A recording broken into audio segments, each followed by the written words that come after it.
ಸಂವಿಧಾನದಲ್ಲಿ ಶಾಸಕಾಂಗ, ಕಾರ್ಯಾಂಗ, ನ್ಯಾಯಾಂಗ 3 ಅಂಗಗಳ ಜೊತೆಗೆ 4ನೇ ಅಂಗವೇ ಪತ್ರಿಕಾಂಗ. ಸಮಾಜದ ಓರೆಕೋರೆಗಳನ್ನು ತಿದ್ದುವಲ್ಲಿ ನಿರಂತರ ಸೇವೆ ಮಾಡುವ ಪತ್ರಕರ್ತರು ಸಮಾಜದ ಮೇಲೆ ಬೆಳಕು ಚೆಲ್ಲುವ ಕೆಲಸ ಮಾಡುತ್ತಿದ್ದಾರೆ. ಪತ್ರಕರ್ತರ ಸೇವೆ ಅನನ್ಯವಾದುದು. ಪತ್ರಿಕೆ ಮತ್ತು ಪತ್ರಕರ್ತರ ಜೀವನ ಸಂಕಷ್ಟದಿಂದ ಕೂಡಿದ್ದು. ಸರ್ಕಾರ ಕನಿಷ್ಠ ಮೂಲಭೂತ ಸೌಲಭ್ಯಗಳನ್ನು ಪತ್ರಕರ್ತರಿಗೆ ಒದಗಿಸಬೇಕು. ಪತ್ರಿಕೆ ಸಂಘಟನೆಯ ಅಧ್ಯಕ್ಷರು ಹಾಗೂ ಪದಾಧಿಕಾರಿಗಳು ಕಾರ್ಯಕ್ರಮವನ್ನು ಅಚ್ಚುಕಟ್ಟಾಗಿ ರೂಪಿಸಿದ್ದಾರೆ.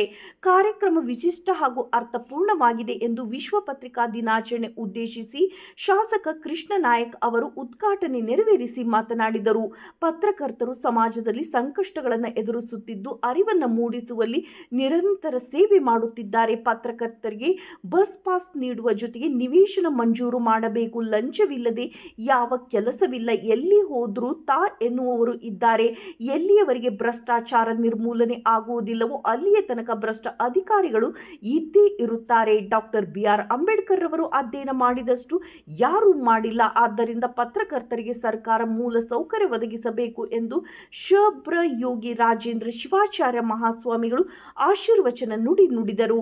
ಪಟ್ಟಣದ SRMPP ಸರ್ಕಾರಿ ಪ್ರಥಮ ದರ್ಜೆ ಕಾಲೇಜಿನಲ್ಲಿ ಜುಲೈ 22ರಂದು ಪತ್ರಿಕಾ ದಿನಾಚರಣೆ ಪ್ರತಿಭಾ ಪುರಸ್ಕಾರ, ವಿವಿಧ ರಂಗಗಳಲ್ಲಿ ಸಾಧನೆಗೈದ ಸಾಧಕರಿಗೆ, ಪತ್ರಿಕೋದ್ಯಮದಲ್ಲಿ ಅಪಾರ ಸಾಧನೆ ಮಾಡಿದ ಪತ್ರಕರ್ತರಾದ K. ಸೋಮಶೇಖರ್ ಹಾಗೂ K. ಅಯ್ಯನಗೌಡ ಇವರಿಗೆ ಮಾಧ್ಯಮ ಸೇವಾ ಸಿರಿ ಪ್ರಶಸ್ತಿ ನೀಡಿ ಗೌರವಿಸಲಾಯಿತು. ಸಾಧಕರಾದ ದೇವೇಂದ್ರಪ್ಪ ಸೈನಿಕರು, ಶಿವಪ್ಪ M. ಚಾಲಕರು, ನಿರ್ವಾಹಕರು, ಬಸವಲಿಂಗನಗೌಡ ಪ್ರಗತಿಪರ ರೈತರು, G. ಸೋಮಪ್ಪ ಪೌರ ಕಾರ್ಮಿಕರು, M. ಮಧುಕರ್ ಶಿಕ್ಷಕರು, ಕೋಗೋಳಿ ಚನ್ನಬಸಪ್ಪ ಪೊಲೀಸರು, ರಫಿ ಅಹಮದ್ ಖವಾಸ್ ದೈಹಿಕ ಅಧೀಕ್ಷಕರು, ಮಲ್ಲಿಕಾರ್ಜುನ K. ರಾಷ್ಟ್ರಮಟ್ಟದ ಯೋಗಪಟು, N. ಮಂಜುನಾಥ್ ಆದರ್ಶ ಶಿಕ್ಷಕರು, ಬೀರಬ್ಬಿ ಮಹೇಶ್ ಕುಮಾರ್ ಆರೋಗ್ಯ ಇಲಾಖೆ ಸಾಧಕರನ್ನು ಗೌರವಿಸಿ ಸನ್ಮಾನಿಸಿದರು.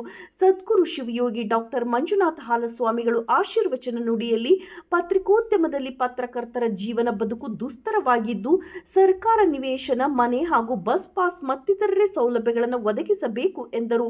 ಡಾಕ್ಟರ್ ರಾಮಸ್ವಾಮಿ ರಾಕೇಶಯ್ಯ ಧರ್ಮದರ್ಶಿಗಳು ಮತ್ತಿತರೆ ಸ್ವಾಮಿಗಳು ದಿವ್ಯ ಸಾನ್ನಿಧ್ಯ ವಹಿಸಿದ್ದರು.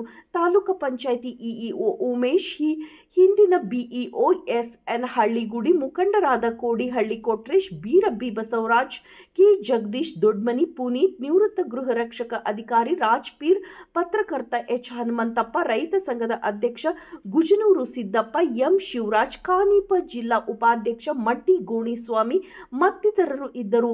ಪಾರಿ ಕಾವ್ಯ ಪ್ರಾರ್ಥಿಸಿದರೆ ಪತ್ರಕರ್ತರಾದ D. ಪರಶುರಾಮಪ್ಪ ಸ್ವಾಗತಿಸಿದರು. ಪೂರ್ಣಿಮಾ ಹಿರೇಮಠ್ ನಿರೂಪಿಸಿದರು. M. ರಾಜಪ್ಪ ವಂದಿಸಿದರು. ಪತ್ರಕರ್ತ GPR ಕಾಲೇಜಿನ ಉಪನ್ಯಾಸಕ MP.M. ಶಿವಪ್ರಕಾಶ್ ಅವರು ಪತ್ರಕರ್ತರ ಸಂಕಷ್ಟಗಳ ಕುರಿತು ವಿಶೇಷ ಉಪನ್ಯಾಸದಲ್ಲಿ ಮಾತನಾಡಿ, ಪತ್ರಕರ್ತರು ಎಲ್ಲರನ್ನ ಹೊಗಳಲು ಸಾಧ್ಯವಿಲ್ಲ. ಪತ್ರಕರ್ತರ ಜೀವನ ಸಂಕಷ್ಟದಿಂದ ಕೂಡಿದ್ದರೂ ಅದನ್ನು ಲೆಕ್ಕಿಸದೆ ನಿಸ್ವಾರ್ಥ ಸೇವೆ ಸಲ್ಲಿಸುತ್ತಿದ್ದಾರೆ ಎಂದರು. ಕಾರ್ಯಕ್ರಮದ ಅಧ್ಯಕ್ಷತೆಯನ್ನು ಕಾನೀಪ ಧ್ವನಿ ತಾಲೂಕಾ ಅಧ್ಯಕ್ಷ ವೀರೇಶ್ ಕಲ್ಮಠ್ ಅವರು ವಹಿಸಿದ್ದರು. ರಾಜ್ಯ ಸಂಸ್ಥಾಪಕ ಅಧ್ಯಕ್ಷರಾದ ಬಂಗ್ಲೆ ಮಲ್ಲಿಕಾರ್ಜುನ್ ಪ್ರಾಸ್ತಾವಿಕವಾಗಿ ಕೆಲವೊಂದು ನೇರ ವ್ಯಾಖ್ಯೆಗಳನ್ನು ತಿಳಿಸಿದರು. ವಿಶೇಷ ಆಹ್ವಾನಿತರಾಗಿ ಮಹಾಬಲೇಶ್ವರ N. ದಿವಾಕರ್, ಮುಖ್ಯ ಶಿಕ್ಷಕ ಸುರೇಶ್ ಅಂಗಡಿ, ಅಂಗನವಾಡಿ ಫೆಡರೇಷನ್ ಅಧ್ಯಕ್ಷೆ B. ಜಯಲಕ್ಷ್ಮಿ ಅವರನ್ನು ಸನ್ಮಾನಿಸಿದರು. ಕಾನೀಪ ಜಿಲ್ಲಾ ಉಪಾಧ್ಯಕ್ಷ ಮಡ್ಡಿ ಗೋಣಿಸ್ವಾಮಿ, ಸಂಗೀತ ಕಲಾವಿದರು ಪ್ರಕಾಶ್ ಜೈನ್, ನಿವೃತ್ತ ಶಿಕ್ಷಕರು ಹಾಗೂ ಶಿವಬಸಪ್ಪ ಸಂಗಡಿಗರಿಂದ ಸುಗಮ ಸಂಗೀತದ ಕಾರ್ಯಕ್ರಮ ನಡೆಯಿತು. ಗಣ್ಯಮಾನ್ಯರು, ಅಧಿಕಾರಿಗಳು, ಪ್ರತಿಭಾವಂತ ವಿದ್ಯಾರ್ಥಿಗಳನ್ನು ಸನ್ಮಾನಿಸಿ ಗೌರವಿಸಲಾಯಿತು. ವರದಿ ಮಂಜುನಾಥ್ ಉತ್ತಂಗಿ. ಕೂಡ ಸಾಕಷ್ಟು ಒಂದು ತಮ್ಮ ದೇಶ ಕಾಯುವಂತಹ ಸೇವೆಯಲ್ಲಿ ಭಾಜನರಾಗಿ ನಮ್ಮ ದೇಶಕ್ಕೆ ಒಂದು ತಮ್ಮ ಒಂದು ಸೇವೆಯನ್ನು ಮುಡುಪಾಗಿಟ್ಟು ವಿಶೇಷವಾದ ಸಾಧನೆಯನ್ನು ಮಾಡಿರ್ತಾರೆ. ಇವರ ಸಾಧನೆಯನ್ನು ಕುರಿತು ಕಾನೀಪ ಧ್ವನಿ ಸಂಘಟನೆ ಸನ್ಮಾನ ಮಾಡ್ತಾ ಇದೆ. ಇವರಿಗೆ ಜೋರಾದ ಚಪ್ಪಾಳೆ ಮುಖಾಂತರ ಇವರಿಗೆ ಒಂದು ಸನ್ಮಾನವನ್ನು ನೆರವೇರಿಸಿಕೊಡ್ಬೇಕಾಗಿ ವಿನಂತಿ. ಅದೇ ರೀತಿಯಾಗಿ ಪ್ರಗತಿಪರ ರೈತರು ಬಸವಲಿಂಗನಗೌಡ ಇವರು ಕೂಡ ವಿವಿಧ ಬೆಳೆಗಳನ್ನು ಬೆಳೆದು ನಮ್ಮ ತಾಲೂಕಿನಲ್ಲಿ ವಿಶಿಷ್ಟವಾದ ರೈತರು ಎನಿಸಿಕೊಂಡಿರ್ತಾರೆ. ಇವರು ಕೂಡ ನಾವು ವಿಶೇಷವಾಗಿ ಗೌರವ ಸನ್ಮಾನವನ್ನು ನೆರವೇರಿಸಿಕೊಡ್ಬೇಕು. J. ಸೋಮಪ್ಪ ಪೌರ ಕಾರ್ಮಿಕರು, ಈಗ ಸ್ವಚ್ಛತೆ ಇಲ್ಲದ ದೇಶ ಇಲ್ಲ ಇರಬೇಕೆಂದ್ರೆ ಸ್ವಚ್ಛತೆ ಇರಬೇಕು ಎನ್ನುವಂತೆ G. ಸೋಮಪ್ಪ ಇವರು ಪೌರ ಕಾರ್ಮಿಕರ ಒಂದು ಸಂಘಟನೆ ವತಿಯಿಂದ ಅವರು ಕೂಡ ಆಯ್ಕೆ ಮಾಡಿಕೊಂಡು ನಮ್ಮ ಕಾನೀಪ ಧ್ವನಿ ವಿಶೇಷವಾಗಿ ಅವರಿಗೆ ಸನ್ಮಾನ ನೆರವೇರಿಸ್ತಾ ಇದೆ. ಶಿವಪ್ಪ ಮಡ್ಲೂರು ಚಾಲಕ ನಿರ್ವಾಹಕರು KTS ಡಿಪೋ ಇವರು ನೋಡ್ರಿ ಎಷ್ಟು ವಿಶೇಷ ಅಂದ್ರೆ ಒಂದೇ ಒಂದು ದಿನ ರಜೆ ಹಾಕದೆ ಸರ್ಕಾರಿ ಸೇವೆಯಲ್ಲಿ ತಮ್ಮ ಸೇವೆಯನ್ನು ಮುಡುಪಾಗಿಟ್ಟಿದ್ದಾರೆ. ಅವರಿಗೂ ಕೂಡ ಈ ಒಂದು ವಿಶೇಷವಾಗಿ ಗೌರವನ ನೆರವೇರಿಸ್ತಾ ಇದ್ದೀವಿ. M Madhukar sir, MM Patil ಸರ್ಕಾರಿ ಪ್ರೌಢಶಾಲೆ, ಇವರು ಕೂಡ ಸರ್ಕಾರಿ ನೌಕರರ ಸಂಘದಿಂದ ರಾಜ್ಯ ಮಟ್ಟದ ಒಂದು 100 ಮೀಟರ್ಸ್ ಓಟದಲ್ಲಿ ಕೊಂಡಿರುವಂತಹ ಶ್ರೀ ವೀರೇಶ್ ಕಲ್ಮಠ್ ತಾಲೂಕು ಅಧ್ಯಕ್ಷರು, ಕರ್ನಾಟಕ ಕಾರ್ಯನಿರತ ಪತ್ರಕರ್ತರ ಧ್ವನಿ ರೀ ಅಡಗಲಿ, ಇವರು ಕೂಡ ವೇದಿಕೆ ಮೇಲೆ ಆಗಮಿಸಬೇಕಾಗಿ ವಿನಂತಿಸಿಕೊಳ್ತೇನೆ. ನಿಮ್ಮ ಚಪ್ಪಾಳೆ ಮುಖೇನ ಅವರೆಲ್ಲರನ್ನು ವೇದಿಕೆಗೆ ಬರಮಾಡಿಕೊಳ್ಳಿ. ಹಾಗೆ ಈ ಒಂದು ಕಾರ್ಯಕ್ರಮದ ವಿಶೇಷ ಆಹ್ವಾನಿತರಾಗಿರುವಂತಹ ಶ್ರೀ ಮಹಾಬಲೇಶ್ವರ್ ಎನ್ ದಿವಾಕರ್ ಸರ್, ನಿಸರ್ಗ ಬಳಗದ ಅಧ್ಯಕ್ಷರು ಹಾಗೂ ಲಕ್ಷ್ಮಿ ಫ್ಯೂಸ್ ಪೆಟ್ರೋಲ್ ಬಂಕ್ನ ಹೂವಿನಡಗಲಿ, ಇವರು ಕೂಡ ವೇದಿಕೆ ಮೇಲೆ ಆಗಮಿಸಬೇಕು. ಹಾಗೆ ಶ್ರೀ ಸುರೇಶ್ ಅಂಗಡಿ ಸರ್, ಸಿಂಚನ ಪ್ರಕಾಶನ ಹಾಗೂ ತುಂಗಭದ್ರಾ ಪ್ರೌಢಶಾಲೆಯ ಮುಖ್ಯ ಗುರುಗಳು ಅಡಗಲಿ, ಮತ್ತು ಶ್ರೀಮತಿ ಬಿ ಜಯಲಕ್ಷ್ಮಿ ತಾಲೂಕು ಅಧ್ಯಕ್ಷರು, ಇವರು ಕೂಡ ವೇದಿಕೆ ಮೇಲೆ ಆಗಮಿಸಬೇಕಾಗಿ ವಿನಂತಿಸಿಕೊಳ್ತೇನೆ. ಹಾಗೆ ಈ ಒಂದು ಕಾರ್ಯಕ್ರಮದ ಮುಖ್ಯ ಅತಿಥಿಗಳಾಗಿ ಆಗಮಿಸಿರುವಂತಹ ನಮ್ಮ ಹೂವಿನಡಗಲಿ ಕ್ಷೇತ್ರದ ಮಾಜಿ ಶಾಸಕರಾಗಿರ್ತಕ್ಕಂತಹ ಸನ್ಮಾನ್ಯ ಶ್ರೀ ನಂದಿಹಳ್ಳಿ ಹಾಲಪ್ಪ ಸರ್, ಇವರು ವೇದಿಕೆ ಮೇಲೆ ಆಗಮಿಸಬೇಕಾಗಿ ವಿನಂತಿಸಿಕೊಳ್ತೇನೆ. ನಿಮ್ಮ ಚಪ್ಪಾಳೆ ಮುಖೇನ ಅವರನ್ನ ವೇದಿಕೆಗೆ ಬರಮಾಡಿಕೊಳ್ಳಿ. ಹಾಗೆ ಇದೀಗ ನಾ ಹೇಳುವ ಹೆಸರಿನ ಅತಿಥಿಗಳು ದಯವಿಟ್ಟು ವೇದಿಕೆ ಮೇಲೆ ಆಗಮಿಸಬೇಕಲ್ಲಿ ಮೊದಲೇ ನಮ್ಮಲ್ಲಿ ವಿನಂತಿಸಿಕೊಳ್ತೇನೆ. ಸನ್ಮಾನ್ಯ ಶ್ರೀಮತಿ MP ಲತಾ ಮಲ್ಲಿಕಾರ್ಜುನ್ ಮೇಡಮ್, ಶಾಸಕರು, ಹರಪನಹಳ್ಳಿ ವಿಧಾನಸಭಾ ಕ್ಷೇತ್ರ. ಹಾಗೆ ಸನ್ಮಾನ್ಯ ಶ್ರೀ ಕೆ ನೇಮಿರಾಜ್ ನಾಯಕ್ ಸರ್, ಶಾಸಕರು, ಹಗರಿಬೊಮ್ಮನಹಳ್ಳಿ ವಿಧಾನಸಭಾ ಕ್ಷೇತ್ರ. ಹಾಗೂ ಶ್ರೀಮತಿ ಗಂಟಿ ಜೈಮಾಲಾ ಬಿ ಮೇಡಮ್, ಪುರಸಭೆ ಅಧ್ಯಕ್ಷರು ಅಡಗಲಿ. ಹಾಗೂ ಶ್ರೀ ಸೊಪ್ಪಿನ್ ಮಂಜುನಾಥ್ ಸರ್, ಪುರಸಭೆ ಉಪಾಧ್ಯಕ್ಷರು ಅಡಗಲಿ. BDCC ಬ್ಯಾಂಕ್ ನಿರ್ದೇಶಕರು ಅಡಗಲಿ. ಮತ್ತು ಶ್ರೀ ಓದೋ ಗಂಗಪ್ಪ, BJP ಮುಖಂಡರು ಅಡಗಲಿ. ಹಾಗೆ ಜಲಾಲುದ್ದೀನ್ ಸರ್, ಇವರು ಕೂಡ ವೇದಿಕೆ ಮೇಲೆ ಆಗಮಿಸಬೇಕಾಗಿ ವಿನಂತಿಸಿಕೊಳ್ತೇನೆ. ಹಾಗೆಯೇ ಈ ಒಂದು ಕಾರ್ಯಕ್ರಮಕ್ಕೆ ಅಧಿಕಾರಿಗಳ ಆಗಮನ ಕೂಡ ಇದೆ. ಅಂತಹ ಅಧಿಕಾರಿಗಳ ಹೆಸರನ್ನು ನಾನು ಇದೀಗ ನಿಮ್ಮ ಮುಂದೆ ಪ್ರಸ್ತುತಪಡಿಸ್ತಾ ಇದ್ದೇನೆ. ಎಲ್ಲ ಅಧಿಕಾರಿಗಳು ವೇದಿಕೆ ಮೇಲೆ ಆಗಮಿಸಬೇಕಾಗಿ ತಮ್ಮಲ್ಲಿ ವಿನಂತಿಸಿಕೊಳ್ತಾ ಇದ್ದೇನೆ. ಮೊದಲಿಗೆ ಶ್ರೀ ಸಂತೋಷ್ ಕುಮಾರ್ ಜಿ, ತಾಲೂಕು ದಂಡಾಧಿಕಾರಿಗಳು ಅಡಗಲಿ. ಹಾಗೆ Shri M Umesh sir, taluk panchayat EO ಅಡಗಲಿ. ಹಾಗೆ Shri Deepak B Reddy sir, CPI police ಇಲಾಖೆ ಅಡಗಲಿ. ಹಾಗೆ ಶ್ರೀ ಇಮಾಮ್ ಸಾಹೇಬ್, ಮುಖ್ಯ ಅಧಿಕಾರಿಗಳು, ಪುರಸಭೆ ಅಡಗಲಿ. ಶ್ರೀ ಮಹೇಶ್ V ಪೂಜಾರ್ ಸರ್, ಕ್ಷೇತ್ರ ಶಿಕ್ಷಣಾಧಿಕಾರಿಗಳು ಅಡಗಲಿ. ಶ್ರೀ ಆನಂದ್ Y ಡೊಳಿನ್ ಸರ್, ಸಾಹು ನಿರ್ದೇಶಕರು, ಸಾಕಾಗಿ ಅಡಗಲಿ. ಶ್ರೀ MPM ಅಶೋಕ್ ಸರ್, ತಾಲೂಕು ವಿಸ್ತರಣಾ ಅಧಿಕಾರಿಗಳು, BCM ಇಲಾಖೆ ಅಡಗಲಿ. ರಮೇಶ್ ಸರ್, BCM ಇಲಾಖೆ ಅಧಿಕಾರಿಗಳು, ಅವರು ಕೂಡ. ಜೈನ್ ಸರ್, ಇವರು ಕೂಡ ಕಾರ್ಯಕ್ರಮದಲ್ಲಿ ಭಾಗಿಯಾಗಬೇಕಾಗಿ ವಿನಂತಿಸಿಕೊಳ್ತೇನೆ.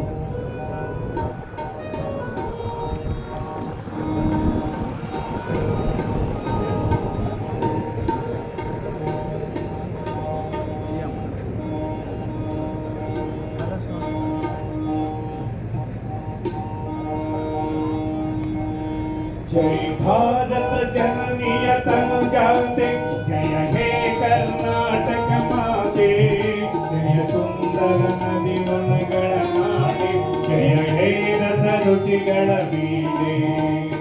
ಭೂದೇವಿಯ ಮಕುಟದ ನವಮಣಿಯೇ, ಗಂಧದ ಚಂದದ ಮಂದಿನ ಗಣಿಯೇ, ನಾಗಮ ಮಧುಸೂದನರ ಅವತರಿಸಿ ಭಾರತ ಜನನಿಯ ತನುಜಾತೆ, ಜಯ ಭಾರತ ಜನನಿಯ ತನುಜಾತೆ, ಜಯ ಹೇ ಕರ್ನಾಟಕ ಮಾತೆ. ಜನನಿಯ ಜೋಗುಣ ಮೇನದ ಘೋಷ, ಜನನಿಗೆ ಜೀವವು ನಿನ್ನಾವೇಶ. ಹಸುರಿನ ಗಿರಿಗಳ ಸಾಲೆ, ನಿನ್ನಯ ಕೊರಳಿನ ಮಾಲೆ. ಕಪಿಲ ಪತಂಜಲ ಗೌತಮ ದಿನಲು, ಭಾರತ ಜನನಿಯ ತನುಜಾತೆ. ಶಂಕರ ರಮನುಜ ವಿದ್ಯಾರಣ್ಯ, ಬಸವೇಶ್ವರ ಮಧ್ವರ ದಿವ್ಯಾರಣ್ಯ. ನನ್ನ ಷಡಕ್ಷರಿ ಪನ್ನ, ಪಂಪದ ಕುಮಿಪತಿ ಜನ್ನ.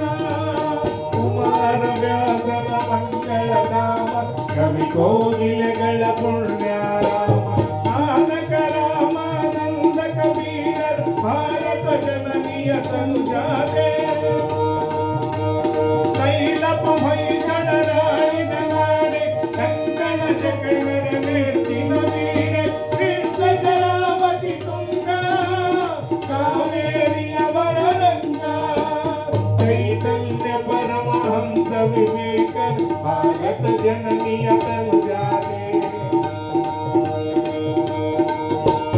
ಸರ್ವ ಜನಾಂಗದ ಶಾಂತಿಯ ತೋಟ ರಸಿಕರ ಕಂಗಳ ಸೆಳೆಯುವ ನೋಟ ಹಿಂದೂ ಕ್ರೈಸ್ತ ಮುಸಲ್ಮಾನ ಪಾರಸಿಕ ಜೈನರು ಜನಗಳ ಹೋಲುವ ದೊರೆಗಳ ನಾಮ ನಾಯಕ ವೈನಕರ ರಾಮ ಕನ್ನಡ ನುಡಿ ಕುಣಿದಾಡುವ ದೇಹ ಕನ್ನಡ ತಾಯಿಯ ಮಕ್ಕಳ ದೇಹ ಜಯ ಭಾರತ ಜನನಿಯ ತನುಜಾತೆ ಜಯ ಹೇ ಕರ್ನಾಟಕ ಮಾತೆ ಜಯ ಹೇ ಕರ್ನಾಟಕ ಮಾತೆ ಜಯ ಸುಂದರ ನದಿ ವನಗಳ ನಾಡಿ ಜಯ ಹೇ ರಸ ಋಷಿಗಳ ವೀಣೆ ಜಯ ಭಾರತ ಜನನಿಯ ತನುಜಾತೆ ಜಯ ಹೇ ಕರ್ನಾಟಕ ಮಾತೆ ಜಯ ಹೇ ಕರ್ನಾಟಕ ಮಾತೆ ಜಯ ಹೇ ಕರ್ನಾಟಕ ಮಾತೆ. ಹಾಗೆ ಶ್ರೀ MPM ಶಿವಪ್ರಕಾಶ್ ಸರ್ ಕಾರ್ಯದರ್ಶಿ ಕಾರ್ಯನಿರತ ಪತ್ರಕರ್ತರ ಸಂಘ ಅಡಗಲಿ ಹಾಗೂ ಶ್ರೀ ಕೋಡಿಹಳ್ಳಿ ಕೊಟ್ರೆ ಸರ್ ಅಧ್ಯಕ್ಷರು ಮಲ್ಲಿಗೆ ಯೋಗ ಚಾರಿಟಬಲ್ ಟ್ರಸ್ಟ್ ಅಡಗಲಿ ಹಾಗೆ ಶ್ರೀ SM ಪರ್ಪಂಚ್ ಇರೋ ತನಕ ಮುಂದೆ ಕನ್ನಡ ಪದಗಳು ನುಗ್ಲಿ ಅಂತ ಹೇಳ್ತಾರೆ. ಅಂದ್ರೆ ಇವಾಗ ನಾನು ನಾಡಗೀತೆ ಹೇಳಿದ್ರಿಂದ ಈ ಒಂದು ಪದ ನಮ್ಗೆ ನೆನಪಿಗೆ ಬಂತು. ನಮ್ಮ ಹಮ್ಮಿಕೊಂಡಿರುವ ಈ ವಿಶ್ವ ಪತ್ರಿಕಾ ಕರ್ನಾಟಕ ಕಾರ್ಯಕ್ರಮದಲ್ಲಿರೋ ಥರ ಪತ್ರಕರ್ತರ ಧ್ವನಿ ಹೂವಿನಡಗಲಿ ಇವರು ಹಮ್ಮಿಕೊಂಡಿರುವ ವಿಶ್ವ ಪತ್ರಿಕಾ ದಿನಾಚರಣೆ ಹಾಗೂ ಸಾಧಕರಿಗೆ ಸನ್ಮಾನ ಸಮಾರಂಭದ ವೇದಿಕೆ ಮೇಲೆ ಹಾಸನಿರುವ ಪೂಜ್ಯರಾದ ಸದ್ಗುರು ಶಿವಯೋಗಿ ಮಂಜುನಾಥ್ ಸ್ವಾಮಿ ಅವರು ಮತ್ತೊಬ್ಬರು ಪೂಜ್ಯರಾದ ಡಾಕ್ಟರ್ ರಾಮಸ್ವಾಮಿ ಆಗಸೆಯ ಮಹಾಸ್ವಾಮಿಗಳು ಮತ್ತು ಶ್ರೀ ಯೋಗಿ ರಾಜೇಂದ್ರ ಶಿವಾಚಾರ್ಯ ಸ್ವಾಮಿಗಳ ಪಾದಗಳಿಗೆ ನಮಸ್ಕರಿಸುತ್ತಾ ತಾಲೂಕಿಗೆ ಅವರ ತಂದೆ ತಾಯಿಗಳಿಗೆ ಶಾಲೆಗೆ ಕೀರ್ತಿ ತಂದಿರ್ತಕ್ಕಂಥ ಮಕ್ಕಳಾಗಿರ್ತಕ್ಕಂತಹ ಕುಮಾರಿ ಲಕ್ಷ್ಮೀ ಬಿದ್ರಳ್ಳಿ 625ಕ್ಕೆ 625 ಅಂಕಗಳನ್ನು ಪಡೆದು ರಾಜ್ಯಕ್ಕೆ ಪ್ರಥಮ ಸ್ಥಾನವನ್ನು ಪಡೆದಿರುತ್ತಾಳೆ. ಅವರಿಗೆ ಜೋರಾದ ಚಪ್ಪಾಳೆ ಮುಖಾಂತರ ಈ ಒಂದು ಕಾರ್ಯಕ್ರಮಕ್ಕೆ ಆಹ್ವಾನ ನೀಡುತ್ತಾ ಅವರಿಗೆ ವೇದಿಕೆ ಮೇಲೆ ಎಲ್ಲರ ಶಾಸಕರ ಗುರುಗಳ ಒಂದು ಸನ್ಮಾರ್ಗದಲ್ಲಿ ಒಂದು ಗೌರವ ಸನ್ಮಾರ್ಪಣೆ ಮಾಡಬೇಕಾಗಿ ತಮ್ಮಲ್ಲಿ ಕೇಳ್ಕೊಳ್ತಾ ಇದ್ದೇನೆ. ಅದೇ ರೀತಿಯಾಗಿ ಸರ್ಕಾರಿ ಶಾಲೆ ಎಂದರೆ ಇವತ್ತಿನ ದಿನಮಾನಗಳಲ್ಲಿ ಅತ್ಯುನ್ನತ ಮಟ್ಟಕ್ಕೆ ಬೆಳೆಯಲು ಸ್ಫೂರ್ತಿದಾಯಕ ಆಗಿರ್ತಕ್ಕಂಥ ಪ್ರಜ್ವಲ್ ತವರುಗುಂದಿ ಅಡಿಮಲಿಂಗೇರಿ ಸರ್ಕಾರಿ ಶಾಲೆಯ ವಿದ್ಯಾರ್ಥಿ ಆಗಿರ್ತಕ್ಕಂಥ ಪ್ರಜ್ವಲ್, ಪ್ರಜಾವಾಣಿ ವರದಿಗಾರರ್ತಕ್ಕಂಥ ಸೋಮಶೇಖರ್ ಸರ್ ಹಾಗೂ ಕಲ್ಯಾಣ ಕರ್ನಾಟಕ ಕನ್ನಡ ನ್ಯೂಸ್ನ ವರದಿಗಾರರ್ತಕ್ಕಂಥ ಕೆ ಅಯ್ಯನಗೌಡ್ ಸರ್, ಇವರು ಸಾಕಷ್ಟು ತಮ್ಮ ವರದಿಗಳ ಫಲಶ್ರುತಿಯಲ್ಲಿ ಅಭಿವೃದ್ಧಿ ಚಿಂತಕ ಮಾಡ್ತಕ್ಕಂಥ ಒಂದು ವರದಿಗಳನ್ನು ಬಿತ್ತರಿಸುತ್ತಿದ್ದಾರೆ. ಅವರಿಗೆ ಈ ಒಂದು ಸಾಧನೆಯನ್ನು ಮೆಚ್ಚಿ ನಮ್ಮ ಸಂಘಟನೆಯಿಂದ ಅವರಿಗೆ ಒಂದು ಚಿಕ್ಕ ಗೌರವ ಸಮರ್ಪಣೆ.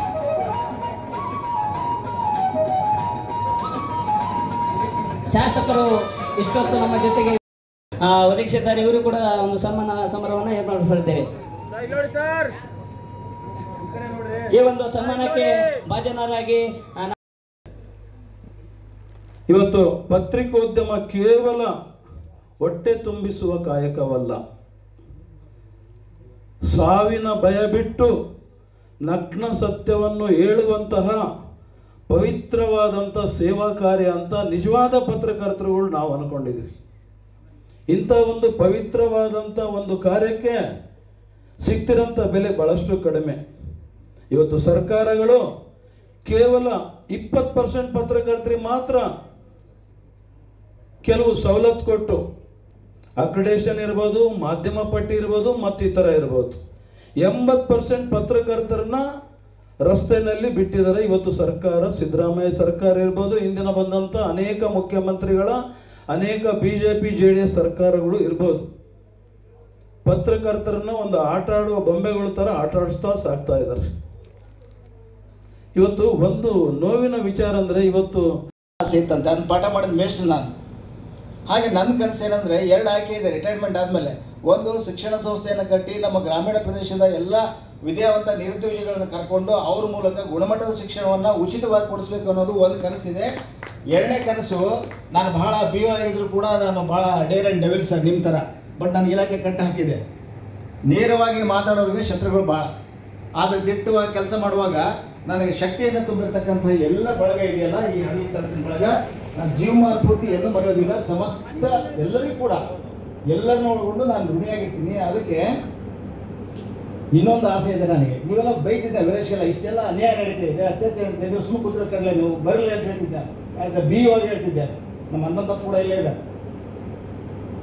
ಅದು ಒಳಗಿದೆ ಸರ್. ಅದು ನನಗದು ನಾನು ಗಾಡಿ ಬಿಡ್ತಿದ್ದೆ ಖಾಯಮು. ನಮ್ಮ ಹೇಳ್ತಿದ್ದಾಗ ನಮ್ಮ ಪ್ರಿನ್ಸಿಪಲ್ ನೀನು ರಿಪೋರ್ಟರ್ ಆಗಿಬಿಡಪ್ಪ ಅಂತ. ನನ್ನ ಪತ್ರಿಕೆ ನನ್ನ ಆನ್ಸರ್ ಪೇಪರ್ ಹಂಗೆ ಬರ್ತಿದ್ದೆ, ಪರೀಕ್ಷೆ ವ್ಯವಸ್ಥೆ ಸುಧಾರಣೆ ಹೆಂಗೆ ಮಾಡಬೇಕು, ಜನಸಂಖ್ಯೆ ಎಲ್ಲರೂ ಕೂಡ. ಮತ್ತು ಈ ಕಾರ್ಯಕ್ರಮಕ್ಕೆ ಧ್ವನಿ ವ್ಯವಸ್ಥೆಯನ್ನು ಮಾಡಿ ಅತ್ಯುತ್ತಮವಾಗಿರ್ತಕ್ಕಂಥ ಒಂದು ಸಂಗೀತ ಸೇವೆಯನ್ನು ಮತ್ತು ಧ್ವನಿ ವ್ಯವಸ್ಥೆ ಕೊಟ್ಟಿರ್ತಕ್ಕಂಥ ನಮ್ಮ ಸ್ನೇಹಿತರು ಕೂಡ, ಕಾಲೇಜಿನ ಎಲ್ಲರೂ ಕೂಡ ವಂದಿಸಿ ನಾನು ವಂದನಾರ್ಪಣೆ ಮುಗಿಸ್ತೀನಿ. ವಿಶೇಷವಾಗಿ ಪೂರ್ಣಿಮಾ ಅವರು ಒಬ್ಬ ವಿದ್ಯಾರ್ಥಿನಿ, ಅವರಿನ್ನೂ ಬೆಳೀಲಿ, ಇದೇ ರೀತಿಯ ಒಂದು ನಿರೂಪಣಾ ಶೈಲಿ ಅವ್ರದ್ದಾಗಲಿ ಅಂತ ಹೇಳಿ ಅವ್ರಿಗೂ ಕೂಡ ಧನ್ಯವಾದ ಹೇಳಿ ನನ್ನ ಮಾತನ್ನು ಮುಗಿಸ್ತಾ ಇದ್ದೀನಿ. ಈ ದೇಶ ನಡೀತಾ ಇದೆ, ಈ ರಾಜ್ಯ ನಡೀತಾ ಇದೆ, ಈ ಕ್ಷೇತ್ರ ನಡೀತಾ ಇದೆ. ಏನು ಆಗಬೇಕಾಗಿದೆ ಈ ಕ್ಷೇತ್ರಕ್ಕೆ, ಈ ರಾಜ್ಯಕ್ಕೆ, ಈ ಜಿಲ್ಲೆಗೆ ಏನು ಮಾಡಬೇಕಾಗಿದೆ, ಏನು ಮಾಡ್ತಿದ್ದಾರೆ, ಪರಿಪೂರ್ಣವಾಗಿ ತಾವು ಒಂದು ತೆರೆದ ಬುಕ್ಕಿನ ರೀತಿಯಿಂದ ಜನಸಾಮಾನ್ಯರಿಂದ ಬಿಟ್ಟರೆ ಜನಸಾಮಾನ್ಯರು ಕೂಡ ಮುಂದಿನ ದಿನಗಳಲ್ಲಿ ಏನು ಮಾಡಬೇಕು, ಏನು ಮಾಡಬಾರದು ಕೂಡ ತೀರ್ಮಾನ ತಗೊಳ್ಳೋಕ್ಕೆ ತಾವು ಒಂದು ದಾರಿ ದೀಪ ಅಂತ ಕೂಡ ತಪ್ಪಾಗಲ್ಲ. ಜೊತೆಯಲ್ಲಿ ಇವತ್ತು ನಮ್ಮ ಸಂವಿಧಾನದಲ್ಲಿ 4 ಅಂಗಗಳಿವೆ, ಅದರಲ್ಲಿ ನಮ್ಮ ಅಂಗ ಕೂಡ ಹೀಗೆ ಎಲ್ಲ 4 ಅಂಗಗಳು ಇಂಪಾರ್ಟೆಂಟ್ ಇದೆ. ಆ ರೀತಿ ತಮ್ಮ ಅಂಗ ಕೂಡ ಅಷ್ಟೇ ಇಂಪಾರ್ಟೆಂಟ್.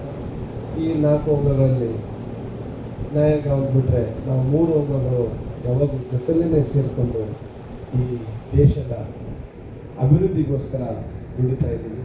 ಹಾಗಾಗಿ ಈ ಸಮಾಜದಲ್ಲಿ ತನ್ನ ಕೊಡುಗೆ ಇದು ಅಪಾರ.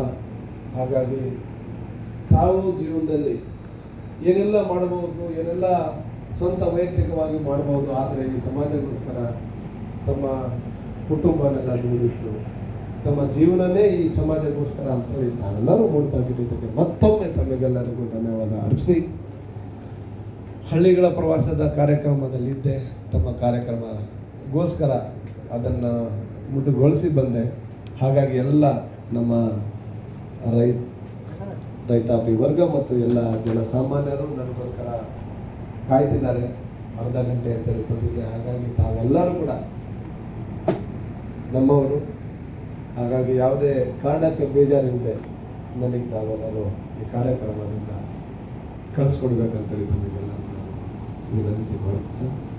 ನನಗೆ ಕರೆಸಿ ಗೌರವ ಕೊಟ್ಟು ಮಾತಾಡಲಿಕ್ಕೆ ಅವಕಾಶ ಮಾಡಿಕೊಟ್ಟ ನಮ್ಮೆಲ್ಲರಿಗೂ ವಂದಿಸಿ, ವೇದಿಕೆ ಮೇಲೆ ಆಸಕ್ತಿರುವ ಎಲ್ಲ ಪೂಜ್ಯರಿಗೂ ಮತ್ತು ವೇದಿಕೆ ಮೇಲೆ ಆಸಕ್ತಿರುವ ಎಲ್ಲ ಹಿರಿಯರಿಗೂ ಮತ್ತೊಮ್ಮೆ ವಂದಿಸಿ ನಮ್ಮ ಮಾತನ್ನು ಧನ್ಯವಾದಗಳು. ಎಲ್ಲರಿಗೂ ಒಳ್ಳೆಯದು.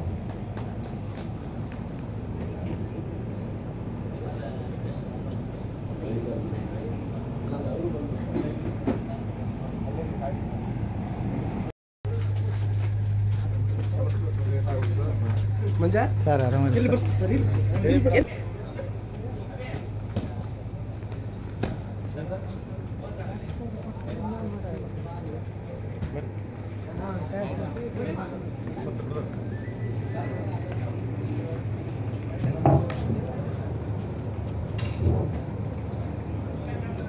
ಎಲ್ರಿಗೂ ನಮಸ್ಕಾರ. ನನ್ನ ಹೆಸರು ಪೂರ್ಣಿಮಾ ಹಿರೇಮಠ. ನಾನು SRMPP ಕಾಲೇಜಿನ BA ಅಂತಿಮ ವರ್ಷದ ವಿದ್ಯಾರ್ಥಿನಿ. ಇಂದು ಹೂವಿನಡಗಲಿ ವಿಶ್ವ ಪತ್ರಿಕಾ ದಿನಾಚರಣೆ ಹಾಗೂ ಸಾಧಕರಿಗೆ ಸನ್ಮಾನ ಸಮಾರಂಭ 2025 ಕಾರ್ಯಕ್ರಮದಲ್ಲಿ ನಾವೆಲ್ಲ ಜ್ಞಾನದ ಕಡಲು, ಅನುಭವದ ಗಣಿ, ನಿಮ್ಮ ಉಪಸ್ಥಿತಿಯೇ ನಮಗೆಲ್ಲ ಪ್ರೇರಣೆ. ಹಾಗಾಗಿ ವೇದಿಕೆಗೆ ತಮಗೆ ಆಹ್ವಾನ ಕೋರುವ ಈ ಕ್ಷಣ ನನಗೆ ಸದಾ ಸ್ಮರಣೀಯವಾದದ್ದು ಎಂದು ಹೇಳುತ್ತಾ, ಇದೀಗ ಮೊದಲಿಗೆ ವಿಶ್ವ ಪತ್ರಿಕಾ ದಿನಾಚರಣೆ 2025 ವೇದಿಕೆಯ ದಿವ್ಯ ಸಾನ್ನಿಧ್ಯವನ್ನ ಶ್ರೀ ಪರಮ ಪೂಜ್ಯ ಶ್ರೀ ಸದ್ಗುರು ಶಿವಯೋಗಿ ಮಂಜುನಾಥ್ ಹಾಲಸ್ವಾಮಿಗಳು, ಶ್ರೀ ಆಲಸ್ವಾಮಿ ಮಠ ನಾಗತಿ ಬಸಾಪುರ ಇವರು ವೇದಿಕೆ ಮೇಲೆ ಆಗಮಿಸಬೇಕಾಗಿ ಸ್ವಾಮಿಗಳು, ಕಟ್ಟಿಮನಿ ಹಿರೇಮಠ ಕೊಟ್ಟೂರು ಮಾಸ್ವಾಮಿ ಮಾನಸಭಾ ಕ್ಷೇತ್ರ ಇವರು ವೇದಿಕೆ ಮೇಲೆ ಆಗಮಿಸಬೇಕಾಗಿ ವಿನಂತಿಸಿಕೊಳ್ತೇನೆ. ನಿಮ್ಮ ಚಪಾಳೆ ಮುಖೇನ ಅವರನ್ನ ವೇದಿಕೆಗೆ ಬರಮಾಡಿಕೊಳ್ಳಿ.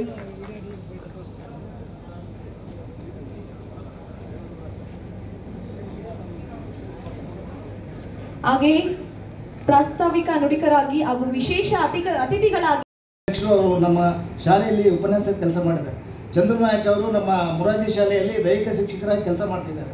ಪೇಪರ್ನವರು ಮಾತ್ರ ಅಲ್ಲ, ಅವರು ಸಮಾಜ ಸೇವಕರು ಅಂದರೆ ಅದಕ್ಕಿಂತ ಒಂದು ಹೆಜ್ಜೆ ಮುಂದೆ ಅಂತ ಹೇಳ್ತಾ ಅವರ ಸೇವಾ ಮನೋಭಾವನೆಗೆ ಇವತ್ತು ಸರ್ಕಾರ, ಸಮಾಜ ವ್ಯವಸ್ಥೆ, ಸಂಘಟನೆಗಳು ಎಲ್ಲರೂ ಕೂಡ ನಾವು ಗೌರವಿಸಬೇಕು. ಮೊದಲು ಅವ್ರನ್ನ ಗುರುತಿಸಬೇಕು, ಅವ್ರನ್ನ ಬೆಳೆಸಬೇಕು, ಅವ್ರನ್ನ ಪ್ರೋತ್ಸಾಹಿಸಬೇಕು. ಪತ್ರಿಕಾ ರಂಗ ಇದು ಕೂಡ ಒಂದು ರಂಗ, ಬ್ಯೂಟಿಫುಲ್ ರಂಗ. ಸಿನಿಮಾ ರಂಗ, ನಾಟಕ ರಂಗ, ಶಿಕ್ಷಣ ರಂಗ ಅಂತ ಹೇಳ್ತೀವಲ್ಲ, ರಾಜಕೀಯ ರಂಗ, ಇದು ಪತ್ರಿಕಾ ರಂಗ. ಕೇವಲ ಭಾಷಣ ಮಾಡಿ ಹೋಗ್ಬಾರ್ದು, 4ನೇ ವೇದಿಕೆ ಅಂತ ಹೇಳಿದ್ರಲ್ಲ, ಇರ್ತವೆ. ಎಲ್ಲರೂ ಮಾತಾಡಿದ್ರು. ಬಿಟ್ಟ ಸ್ಥಳ ತುಂಬುವಂಗಿದ್ದ ಕಾರ್ಯಕ್ರಮ ಇದು ಟೋಟಲಿ. ಒಂದಿಷ್ಟು ಜನ ಬೈದರು, ಒಂದಿಷ್ಟು ಜನ ಏನೋ ಮಾತಾಡಿದ್ರು, ಎಲ್ಲ ಇತ್ತು. ಇನ್ನೂ ಕೆಲಸ ಜನ ಮಾತಾಡೋಕ್ಕೆ ಅವಕಾಶ ಇಲ್ಲ. ನಾನು ಮಾತಾಡ್ಬೇಕಂದಿದ್ದೆ. ನಮ್ಮ ಅಭಿಮಾನಿ ಹೇಳಿದ್ರು ಕೂತಾರಲ್ಲ, ಹಳ್ಳಿ ಹುಡುಗರು ಭಾಷಣ ಮಾಡೋಕ್ಕಾಯ್ತು, 1 ತಾಸು ಭಾಷಣ ಮಾಡ್ತಿದ್ರು ಅಂತ. ಬಹುಶಃ ಅದಕ್ಕೇ ನನಗೆ ಅವಕಾಶ ಕೊಟ್ಟಿಲ್ಲ. ಇರಲಿ, ಎಲ್ಲಿದ್ದರು ನಮ್ಮ ಹುಡುಗರು, ವೀರೇಶ, ನಮ್ಮ ಪರಶುರಾಮ್ ಎಲ್ಲರೂ ಕೂಡ ಮಲ್ಲಿಕಾರ್ಜುನ್ ಸರ್ ಅವರ ಸಾರಥ್ಯದಲ್ಲಿ. ಸರ್, ನನ್ನ ಮನವಿ, ಇವತ್ತು ಸಮಾಜಕ್ಕೆ ನಾವು ಬ್ಲ್ಯಾಕ್ ಮೇಲ್ ಮಾಡೋದು ಬೇಡ, ನೇರವಾಗಿ ಹೇಳೋಣ. ಒಬ್ಬ ಅಧಿಕಾರಿ ತಪ್ಪು ಮಾಡಿದ್ರೆ, ಒಬ್ಬ ಸಮಾಜ ವ್ಯವಸ್ಥೆಯಲ್ಲಿರ್ತಕ್ಕಂಥ ಎಲ್ಲರೂ ಕೂಡ ತಪ್ಪು. ಬಹುಶಃ ಇವತ್ತು ನಾವು ನಮ್ಮ ಮಕ್ಕಳನ್ನು, ನಮ್ಮ ಯುವಕರನ್ನು ಅವ್ರನ್ನ ಸರಿದಾರಿ ತರಬೇಕಾಗಿತ್ತು. ಇವತ್ತು ಟಿ ವಿ ಅಂತಕ್ಕಂಥ ಮಾತನ್ನು ಕೂತ್ಕೊಂಡ್ರೆ ಸರ್ ಹೇಳ್ದಂಗೆ, ಈಗ ನಮಗೆ ಯಾಕೆ ಹೇಳಂಗಿಲ್ಲ? ಈಗ ವೀರೇಶ ನಮ್ಮ ಗುಲ್ಬರ್ಗ ವಿಭಾಗ ಮಟ್ಟದವರೆಗೂ ಕೂಡ ನಮ್ಮ ತಾಲೂಕಿನಲ್ಲಿ ಓದತಕ್ಕಂಥ ಪ್ರೌಢಶಾಲೆಯ ಮಕ್ಕಳನ್ನ ಕಬಡ್ಡಿ ಕೋಚ್ ಆಗಿ ಅದು ಕೆಲಸ ಮಾಡಿ ವಿಭಾಗ ಮಟ್ಟಕ್ಕೆ ಕಳಿಸ್ತಾನೆ. ಅದನ್ನ ಯಾಕೆ ಟಿ ವಿ ಪ್ರಸಾರ ಮಾಡೋಂಗಿಲ್ಲ? ಯಾವುದೋ ಒಬ್ಬರು ತೊಗೊಂಡೋಗಿ ಇಡೀ ದಿನ ರೂಪದೆ ಅದಕ್ಕೆ ಅವ್ರು ಹೇಳಿದ್ ಭಾಳ ಸತ್ಯ. ವಾಸ್ತವ ಸತ್ಯಗಳನ್ನು ಮಾತಾಡೋರಿಗೆ ಭಾಳಷ್ಟು ಅದು ಗಟ್ಟಿತನ ಇರುತ್ತೆ. ಪೂಜಾರಿ ಕೂಡ ಅದನ್ನೇ ಹೇಳಿದ್ರು, ನಾವು ಮೂಲಭೂತ ಸೌಲಭ್ಯಗಳನ್ನು ಕೂಡ ಸರ್ಕಾರ ಕೊಡಬೇಕು. ಯಾವ್ಯಾವುದಕ್ಕೂ ದುಂದು ವೆಚ್ಚ ಮಾಡ್ತೀವಿ ನಾವು. ಎಲ್ಲಿ ನಾವು ಬಂಡವಾಳ ಹಾಕಬೇಕಂದ್ರೆ ಶಿಕ್ಷಣ ವ್ಯವಸ್ಥೆಯಲ್ಲಿ ನಾವು ಮೊದಲು ಅದನ್ನು ಸಬಲೀಕರಣಗೊಳಿಸ್ಬೇಕು.